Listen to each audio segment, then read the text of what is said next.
Chapter 34, What Mrs. Caparel Says. Mrs. Caparel and Uncle Weldon continue their conversation. I sit on the floor and think about Rain and my father. I remember the night my father brought Rain home. I wonder if my father didn't know about microchips or if he didn't want to look for Rain's owners.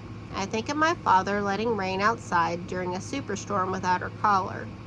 I realize that my father hasn't helped me one bit in my search for Rain.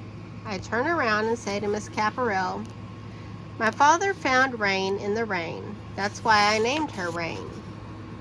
Also, it's a homonym." Mrs. Caparel looks puzzled. "Rain was all by herself with no collar," I continue. "Didn't you try to look for her owners?" Mrs. Caparel asks. I shake my head.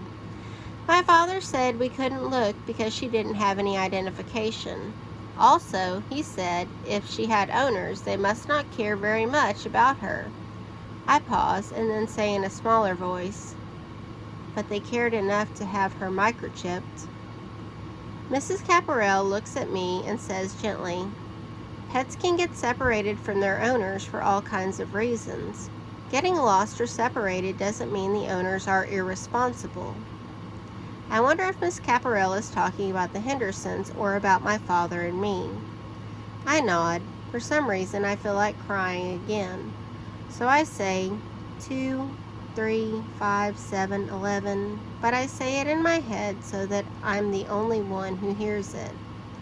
I see Uncle Weldon look from Rain and me to Mrs. Caparel. "What happens now?" he asks. "What, do we leave Rain here?" "No," I cry. "No, no, no, no, no." I jump to my feet. Rain stands up too, looking nervous. She leans against my legs and nuzzles my hand with her nose. Mrs. Caparel lets out a breath of air that puffs her hair away from her forehead. "This is the first time I've ever run into this situation," she admits. "Let me talk to one of my co-workers." She leaves the waiting room. Uncle Weldon and I sit in the chairs. Rain jumps up and settles herself with her head in my lap and her rear in Uncle Weldon's lap.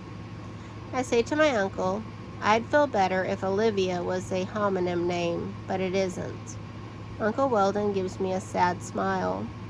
At last, Miss Caparel returns. She sits next to Uncle Weldon and says, "See if you think this is fair.